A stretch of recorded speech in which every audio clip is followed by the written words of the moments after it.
예수의 소문이 퍼져서 수만 명이 모여 서로 밟힐 정도가 되었습니다. 이때 예수님께서 제자들에게 바리새인들의 누룩을 조심하며 세상을 두려워하지 말고 영원한 심판자 하나님을 두려워하라고 말씀을 합니다. 전 12장 1절부터 말씀하신 내용입니다. 그러니까 예수님 사역 하나님의 나라의 요거리 방해거리는 비난하는 것, 무시하는 것, 그 다음에 칭찬하는 것과 아울러 수많은 인파가 몰려와서 그냥 대단해 보이는 것. 이래 이제 제자들이 우쭐했지 않겠습니까? 수많은 사람이 지지하고 몰려오고 하니까 얼마나 제자들이 기고만장했겠습니까? 그랬더니 곧바로 예수님께서 제자들에게 바리새인의 누룩을 조심해라, 위선을 조심하라, 겉멋 들어가지고 덜먹거리지 말라. 그러면서 또 한편으로 세상의 이 저항을 염려하지도 말아라. 세상의 인기, 세상의 저항에 대해서 이렇게 공평하게 말씀을 하셨습니다. 이제 이러고 있을 때 13절 무리 중에 한 사람이 나와서 예수님께 아뢰입니다. 선생님, 내 형을 명하여 유산을 나눠주게 해주십시오. 유산 문제, 인생의 중대사 중에 하나입니다. 그렇죠? 이 유산 때문에 부모, 자식, 형제, 자매 간의 관계가 파괴될 수가 있습니다. 돈이라는 것이 참 좋습니다만 이렇게 부작용이 많습니다. 여기에 대한 예수님의 답변입니다. 해결책이죠. 이 사람아, 누가 나를 너희의 재판장이나 물건 나누는 자로 세웠느냐? 내가 그런 거 하는 사람이냐? 나는 더 근본적인 해결책을 너에게 주노라. 그게 뭡니까? 상가 모든 탐심을 물리치거라. 왜요? 사람의 생명이 그 소유의 넉넉함에 있지 않기 때문에 그렇다. 해결책이 뭡니까? 생명 존중입니다. 그렇죠? 생명은 소유의 넉넉함에 있지 않다는 사실을 아는 겁니다. 생명은 또 뭐죠? 생명은 추구장창 오래 사는 것이 생명이 아닙니다. 나보다 남을 더 낫게 여기고 각각 자기를 돌아볼 뿐만 아니라 다른 사람을 돌아보고 더 이상 자기의 욕망을 쫓는 것이 아니라 주님을 위해 타자를 위해 섬김의 삶을 기꺼이 살아내는 이게 생명인데, 이 생명은 소유의 넉넉함에 있지 않다는 겁니다. 탐심을 물리쳐야 됩니다. 더 많은 소유를 갖고자 하는 탐심이 오늘 이렇게 생명을 파괴하고 있다는 것, 그걸 지금 말씀을 합니다. 나는 생명을 알리기 위해서 왔지, 너희들 그 조금 유산 공평하게 나누고 유산 나누고 하는 그건 나는 관심이 없다, 뭐 그런 뜻이 되겠습니다. 그리고 또 비유를 들어서 말씀을 합니다. 이제는 좀 더 확대되는 거죠. 이 사람뿐만이 아니고 아마 세상의 모든 사람이 이루고 있다는 거. 우리 저 교회에서 이래 목회를 해보니까 형제간들이 참 의좋게 지내다가 아버지가 돌아가시거나 어머니가 돌아가시거나 그래서 유산 분배 문제가 생기면 갈등이 생기고 서로 원수가 되고 하는 걸 많이 봤습니다. 근데 그 해결책은 다른 거 없어요. 한 사람이 이 탐심을 물리치고 양보하면 끝나게 돼 있어요. 누가 됐든지 간에 누나가 하세요. 뭐 재산 누나도 알아서 하세요. 나는 막 그냥 필요 없습니다. 나는 아무것도 갖지 않겠습니다. 그래 버리면 문제가 하루아침에 풀리는 걸 볼 수가 있었습니다. 그래서 이제는 조금 더 확대해서 주님이 말씀을 합니다. 비유를 들어서 말씀을 합니다. 한 부자가 밭에 소출이 너무 많아서 내가 곡간을 헐고 더 크게 짓고 내 모든 것과 물건과 그 곡식들을 거기다 쌓아두고 자기 영혼에게 여러 해 쓸 물건을 많이 쌓아뒀으니 편안히 먹고 마시고 쉬고 즐기자 하리라고 이야기를 했다는 겁니다.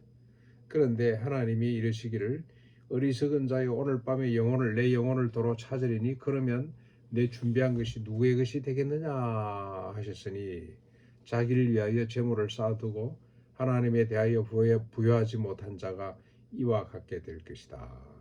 유산 문제, 인간의 근본적인 어떤 욕망과 두려움 문제, 물질 문제죠. 돈 문제는 어떻게 해결책이 뭡니까? 자기를 위해 쌓아두는 것이 아니라 하나님에 대하여 부여해지는 것, 이게 해결책입니다.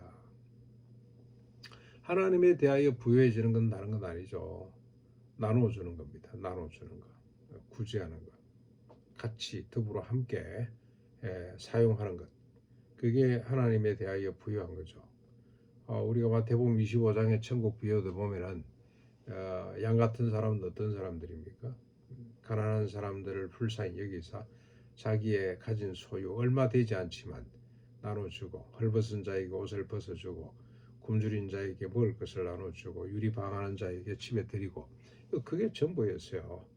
그게 하나님을 위해 부여하게 되는 것인데, 우리가 일용할 양식을 기준으로 그 남는 것이, 그 외 남는 것이 있다면 이건 하나님께서 나에게 맡기신 은사이구나, 내 주변을 살피는, 이게 하나님께 대하여 부여한 것입니다. 이게 결국 제사 문제, 돈에 대한 욕망과 두려움을 극복할 수 있는, 그게 생명이고 그게 영혼이고, 그렇게 접근하는 것이 해결책이라는 겁니다. 그러면서 또 다른 해결책을 이제는 제자들에게 제시합니다. 제자들도 똑같죠. 지금 예수님 따라가고 있습니다만 늘 그들에게 염려거리가 있죠. 뭘 먹을 것인가, 뭘 입을 것인가, 어떤 집에 살 것인가. 그 제자들에게 하나님께서 이번에는 말씀을 합니다. 목숨을 위하여 무엇을 먹을까, 몸을 위하여 뭘 입을까 염려하지 말거라. 왜냐, 목숨이 음식보다 중하고 몸이 의복보다 중하기 때문에 그렇다. 까마귀를 생각해보라. 하나님이 기르시니 너는 새들보다 귀하지 아니하냐. 백합화를 생각해보라. 그의 영광이 솔로몬의 모든 영광으로도 비교할 수 없을 만큼 훌륭하지 아니하였느냐. 오늘 있다가 내일 나궁에 던져지는 들풀도 하나님이 이렇게 먹이시고 입히시거든. 하물며 내일까 보냐. 믿음이 적은 자들아, 너희는 무엇을 먹을까 마실까 하여 구하지 말며 근심하지도 말고, 모든 것 세상 백성들이 구하는 것인데 그렇게 살지 마라. 너희 아버지께서 이런 것이 너희에게 있어야 할 것을 이미 다 아시느니라. 다만 너희는 그의 나라와 그의 의를 구하라. 그리하면 네 모든 것을 너희에게 더해 주실 것이다. 예수님을 3년 동안 따라다녔지만 예수님이 그렇게 많은 표적과 기적을 행하시고 메시아라는 걸 그들이 고백을 했습니다만 여전히 먹고 사는 문제에 매달려 있다는 걸 보게 됩니다. 그러면서 목숨은 의복보다 중요한 것이고 음식보다 중요한 것인데, 목숨의 주인이 누굽니까? 하나님 아닙니까? 하나님이 주신 것, 하나님이 책임진다는 겁니다. 들풀도 하나님께서 저렇게 기르시는데 너희일까 보냐. 너희는 아무것도 염려하지 말고 오직 그의 나라와 그의 의를 구하기만 하거라. 그리하면 네 모든 것은 저절로 해결되도록 돼 있다고 주님께서 너무너무 중요한 제자들의 삶의 자세, 덕목을 말씀해 주고 있습니다. 일용할 양식 외에는 하나님의 나라와 하나님의 의를 위한 것이다 하는 이 생각. 일용할 양식도 하나님의 나라죠. 일용할 양식으로 만족하는 자세를 하나님께서 요구하고 있습니다. 32절부터 보면 또 다른 해결책을 제시하는데, 이게 이 물질 문제가 상당히 인간의 제일 첫 번째 문제 아니겠습니까? 그렇죠? 그리고 하나님의 나라와 의를 구함의 구체적인 어떤 실천을 30절부터 쭉 밝히고 있는데, 적은 무리여 무수하지 말라. 너희 아버지께서 그의 나라를 너희에게 주시기를 기뻐하시느니라. 너희의 소유를 팔아 구제하여 낡아지지 아니하는 배낭을 만들라. 곧 하늘에 둔 바 다함이 없는 보물이니 거기는 도둑도 가까이 하는 일이 없고 좀도 먹는 일이 없느니라. 너희 보물이 있는 곳이 너희 마음도 있다. 해결책이 뭡니까? 좀 전에도 우리가 봤습니다만 소유를 팔아 구제하는 거죠. 구제하는 것. 이 유산 문제로, 돈 문제로 욕망하지 않는 것, 염려하지 않는 비결이 뭐냐? 일용할 양식을 기준으로 삼고 그 나머지는 팔아 구제하는 것. 그게 낡아지지 아니하는 배낭을 준비하는 것이고, 하늘에 둔 바 마음을 담은 담이 없는 보물이 되는 겁니다.